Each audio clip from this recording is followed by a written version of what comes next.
Hello, everyone. I'm Brenda. My sister in law, Kathleen, has been a tremendous support in my life, and it was she who encouraged me to share my story with you today. Kathleen and I have always been close, especially since we worked together before I met my wonderful husband, Larry, through her. I'm deeply grateful to Kathleen for playing Cupid because Larry and I have built a beautiful life together. However, while Kathleen and Larry are incredible individuals, my relationship with Larry's mother, Grace, has been quite the opposite. From the moment we met, Grace made her disdain for me clear, creating a strain in our relationship that even Larry struggled to ease. Despite his efforts, Grace's hostility never faded. Things escalated at our wedding when Grace wrongly accused me of ruining her dress, an incident that caused friction between Larry and me. Grace, being a single mother, had always clung tightly to Larry, making it difficult for him to create distance from her negativity. The situation reached a breaking point on our first anniversary. Kathleen, ever the protective sister-in-law, discreetly warned me about Grace's plan to publicly humiliate me. She intended to accuse me of stealing a precious family heirloom, a necklace. Despite my attempts to resolve things, Grace was set on causing harm, adding another layer of tension to our already fragile relationship. As our anniversary approached, I felt torn. I wanted to celebrate peacefully, but Larry insisted on including his mother. Grace's potential interference loomed over the celebration, threatening to overshadow what should have been a joyful milestone. I longed for a day filled with love and laughter, but Grace's scheming weighed heavily on my heart. Although Kathleen had confided in me, I hesitated to tell Larry. I believed he needed to see his mother's actions for himself. On the day of the anniversary, I stayed vigilant, watching Grace closely. Thankfully, the day passed without major incidents, but Grace eventually cornered me when I was refilling my drink. She accused me of trying to take Larry away from her. Her words were bizarre and seemed completely unrelated to our celebration. She claimed I was the reason Larry was distancing himself from her, her tone dripping with ominous threats of what she had in store for me. Kathleen, sensing the brewing storm, remained by my side, ready for whatever Grace might do. Not long after, Grace excused herself, saying she was going to put on her jewelry. When she returned, she acted distressed, claiming her necklace and earrings were missing. Kathleen and I exchanged knowing glances, realizing Grace was trying to execute her plan to frame me. Despite her convincing performance, we stayed calm, watching as she attempted to turn the guests against me. Amidst the questioning, Grace paused dramatically, insinuating that I had stolen her jewelry.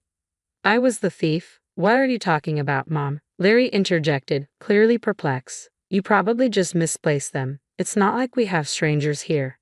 How could they have been stolen? But Grace pressed on. No, Larry, this isn't a case of misplaced jewelry. No one broke in. It has to be your wife. She's always admired my jewelry a little too keenly. The room fell silent, shock visible on everyone's faces as Grace pointed accusingly at me. Larry looked embarrassed by his mother's outburst, but his faith in me did not waver. Mom, that's unfair, he countered firmly. You're casting baseless accusations at Brenda. She would never do something like that. You must have misplaced it. Grace persisted, trying to convince Larry of her suspicions, recalling every moment I had complimented her jewelry. But throughout the ordeal, Larry's trust in me remained strong, a testament to the bond we shared. I stood there, stunned by Grace's accusations, especially on a day meant to celebrate our anniversary. Grace, I would never take your jewelry. I defended myself, shocked she could think I'd steal from her. When I complimented your necklace, it was just that, a compliment. It doesn't mean I wanted it for myself. Grace snapped back sharply. Larry, you're blind with love. Can't you see how manipulative your wife is? She's so greedy that she didn't even ask. She just took my jewelry because she wanted it for herself. This sparked a heated argument between Larry and Grace, much to the dismay of our guests, who watched in disbelief as the drama unfolded. It was humiliating to be accused of theft during what should have been a joyful celebration. Staying composed, I turned to Grace and spoke firmly. You have no right to accuse me of something so outrageous in my own home. To claim I would stoop to theft is beyond insulting. I respect myself far too much to engage in what you're describing. Grace, undeterred, fired back. Don't play the innocent, Brenda. I saw you last night, sneaking into my room. You came out acting suspiciously. And now it all makes perfect sense, Grace insisted, utterly convinced of her own narrative. Grace, you're making wild accusations without a shred of evidence. I counter firmly. You have no proof, and it's wrong to tarnish my reputation based on nothing. Who knows what you've done with your jewelry? You can't just blame me. If you think I'm lying, then let's check your room. I'm certain we'll find my jewelry there, Grace proposed, her voice filled with conviction. We have witnesses here.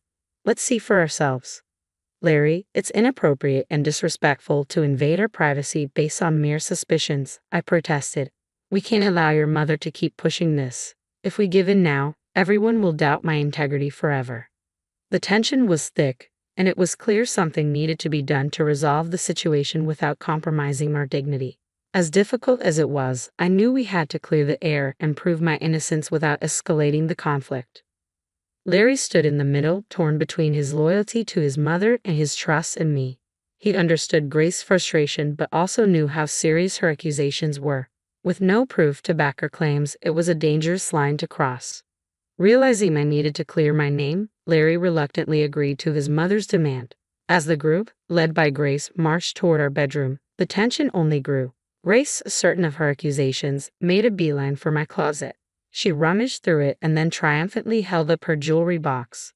Look, Larry, I found my jewelry in your wife's closet. See? She did steal my things. She's greedy and jealous.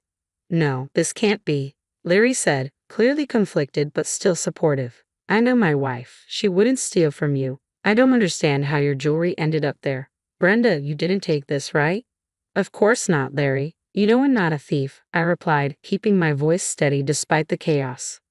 Oh, really, Brenda? Grace sneered. Then explain how my other jewelry set ended up in your closet too. You can't wiggle your way out of this one. You should have just confessed and returned my things. Her anger was palpable as she leveled the accusation. I'm sorry, Larry, but this is too much. I need to call the police, Grace declared, pulling out her phone and beginning to dial. Her action sent waves of shock and whispers through the guests as the situation spiraled out of control. I remained composed, despite the crushing humiliation and the harsh whispers rippling through the room as we waited for the police. Grace continued her tirade, labeling me a gold digger and turning to Larry. This proves it, Larry. I told you Brenda was no good. You need to see the truth and divorce her. No one wants a thief in the family. The situation felt like a nightmare as I stood there, holding on to my dignity amid the false accusations. I knew this moment would test everything Larry and I had built together. As the reality of the police arriving loomed closer, Grace remained unwavering in her belief that I would soon be arrested. Larry, however, expressed doubt. Mom, I don't think calling the police was the right move. You might not like how this unfolds. What do you mean, Kathleen? Grace snapped, her confidence unshaken. I couldn't just stand by and let Brenda get away with this. People who commit crimes need to be held accountable without mercy, or they'll keep doing it. I think Kathleen is right, Mom, Larry interjected, trying to defuse the situation. Calling the police could backfire on you, but now that it's done, there's no turning back. How could this possibly turn out worse for me when Brenda is the one who committed the crime? Grace retorted, eager to see her version of justice unfold. At that moment, despite the gravity of the situation, I couldn't help but laugh. Kathleen smirked and shook her head, knowing something Grace didn't. The room grew tense as everyone stared at me, confused, wondering why I would be laughing while supposedly about to be arrested. Once I regained my composure, I turned to Grace. You know, Grace, it's fascinating how meticulously you plotted to frame me as a thief. What do you mean? You were the thief. You stole my jewelry. Grace shot back, her face flushed with indignation. Oh, come on, Mom. Have some decency, Larry said, his frustration evident. We all know Brenda didn't steal your jewelry. This has been a setup from the beginning. Kathleen's sudden declaration shocked everyone, including Grace, who for the first time appeared nervous. What are you talking about, Kathleen? I haven't done anything. If anyone's a thief, it's Brenda. Quit the act, Grace, Kathleen said firmly. You thought you could frame her, but I found out. I warned Brenda you'd try to pull something like this. Your scheme to trap her, it's over. I confronted her directly, and the entire atmosphere shifted as the truth began to unravel. Grace's plot wasn't just an attack on me. It was an assault on the trust and harmony of our family. Even before the party began, I had sensed something was off, but her accusations during the heated exchange shocked everyone. How dare you suggest that? You're manipulating my child, making her say things without any proof, Grace fumed, her voice rising. Larry stood by me. Mom, We didn't have proof before, but now we do. The urgency to clear my name surged within me. Grace, flustered, demanded, "What are you talking about, Brenda? What proof could you possibly have?" Her panic became obvious as I calmly mentioned our home security system. "Did you forget our house is equipped with cameras?" I asked, watching as the color drained from her face. Grace's confidence began to crumble. Perhaps she assumed the cameras were only outside, unaware that her actions inside the house could also be recorded. Larry, catching on, added, "That's right, I almost forgot about the cameras too. We've got them in the hallways, clear views of every room from the outside. We can check the footage and see the truth." "Why do we need to check the cameras?" Grace's voice wavered, tinged with desperation. "I'm your mother, Larry. I'm telling you Brenda stole from me. We shouldn't need to prove anything else." "No, Mom," Larry responded firmly. "I thought you wanted to get to the bottom of this. I don't believe for a second that Brenda is a thief. If you're so sure, we should look at the footage together. I need to see for myself if what you're claiming is true. Otherwise, I can't believe it." Despite Grace's best efforts to stop us, I pulled up the footage on my phone. The room tense as everyone prepared to watch the events unfold, the truth about to be revealed. As the tension mounted, the police arrived. Briefed by the crowd, they quickly assessed the situation. Grace wasted no time approaching them, pointing directly at me. "Officers, you need to arrest my daughter-in-law, Brenda. She's a criminal. She stole my jewelry. We found it in her closet. Arrest her now." But I was ready. "I don't think so, Grace," I said, steeling myself for what was to come. I turned to the officers, interjecting firmly, "I have proof that my mother-in-law set me up and is making false claims against me." One officer asked, "Do you have solid evidence against her?" "Yes, I do," I replied confidently. "My home is equipped with security cameras, and here is the footage from yesterday." I handed my phone to the officers, and they began reviewing the video. Larry and the others watched closely as well. The footage clearly showed Grace taking her jewelry box from her room and entering mine while I was out. Moments later, she reappeared without the box, confirming she had deliberately planted it in my closet to frame me. The revelation stunned everyone, especially Larry, whose expression shifted to one of anger and disbelief. "Mom, how could you do this?" he demanded, his voice thick with frustration. "Brenda has been nothing but kind to you, and you stabbed her in the back like this. What is wrong with you?" Grace, now panicked and tearful under her son's piercing gaze, attempted to explain. "Larry, please let me explain." "No. Just no." Larry cut her off sharply. "I don't want to hear it, Mom. I'm done. I'm so done with how you tried to destroy my wife's life and reputation on our anniversary. I will never forgive you for that. I can't believe how low you stooped. I'm ashamed to have a mother like you, and I don't think I want any contact with you from now on." Larry's words hit Grace like a sledgehammer. Kathleen, who had warned about this possibility, nodded in agreement, her concerns now fully validated. The police, having reviewed the footage, realized the accusations against me were unfounded, confirming my innocence. One officer turned to me. "Ma'am, you have the right to file a formal complaint against your mother-in-law for making these false accusations." "Yes, I'm aware. Thank you," I replied, feeling the weight of the situation settle over me. "Would you like to proceed with pressing charges?" "It seems reasonable under the circumstances," the officer suggested. "We can take her into custody and clear this up." "Yes, I'd like to press charges," I confirmed. I glanced at Larry. "I'm sorry for the drama this has caused everyone tonight. Larry, are you okay with this?" "Brenda, what Mom did was wrong. You have my full support," Larry affirmed, his voice steady. As the officers approached Grace to place her in handcuffs, she resisted, her emotional state unraveling as she pleaded with Larry, Kathleen, and even me for forgiveness. "Brenda, please don't do this. I'm your mother-in-law. What will people think if they see me getting arrested?" Her desperate pleas fell on deaf ears. I remembered how eager she had been earlier to see me in the same position. "You didn't care about public opinion when you called the police on me," I said, my voice calm and resolute. "Why should I care now? I'm justified in having you arrested after what you've done," I said firmly. The police warned Grace about resisting arrest, but her desperation had taken over. Her cries filled the room as the reality of her actions finally caught up to her. The family stood by, a mix of relief and sadness in their eyes, knowing this was a necessary step toward restoring peace and trust. "I'm sorry, Brenda. I shouldn't have done this. Look, we're family. We can solve this ourselves. There's no need to involve the police, Grace pleaded, her voice trembling with desperation. Her earlier words echoed in my mind, stark against her current plea for leniency. Grace, you once said that criminals shouldn't be spared because they might become worse.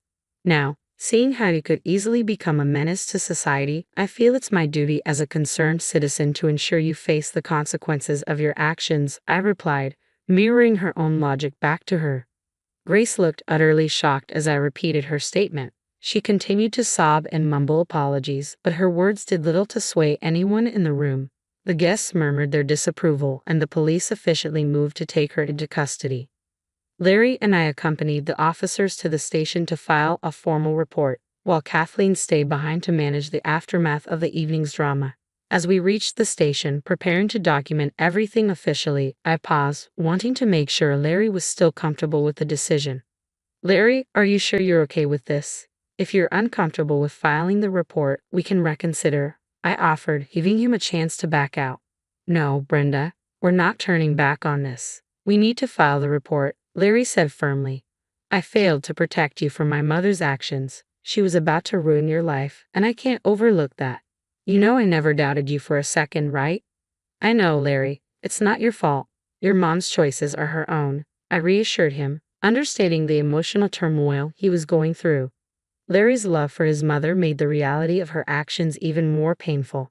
Despite this, he stood by me, acknowledging that this step was necessary to protect our future and ensure that such behavior wouldn't happen again. As I finalized the report, Larry made a firm decision to keep Grace out of our lives permanently. To help heal the strain this had placed on our relationship, we had agreed to start couples counseling, strengthening our bond and learning to navigate our marriage dynamics with greater understanding. Despite the turmoil, Larry and I returned to our anniversary celebration. The food was ready, our friends and family were still gathered, and there was a renewed sense of support. We saw no reason to let one person's actions ruin our day. It was, after all, our anniversary, and we decided to continue the festivities, enjoying ourselves with those who truly cared. Even Kathleen had a wonderful time, sharing in the joy and laughter that filled the room. Meanwhile, Grace, my mother-in-law, faced the consequences of her actions in jail. Ultimately, she chose not to let the case go to trial and agreed to a settlement through my lawyer, which provided me with a substantial sum in compensation. Though she avoided a court case, I hope this experience would prompt her to reflect on her behavior. Since then, Larry, Kathleen, and I, along with several other family members, have cut ties with Grace completely. Some family members were hesitant to block her immediately, likely out of fear she could stir up more discord. However, distancing ourselves from her has brought peace. Larry and I have seen significant improvements in our marriage. The counseling has helped us rebuild with greater teamwork and understanding, and we are now looking forward to our next chapter together. We're expecting our first child. We've decided to keep our new family safe, ensuring Grace will have no involvement in our child's life. This decision has brought a new sense of stability and peace as we prepare for the future as a family.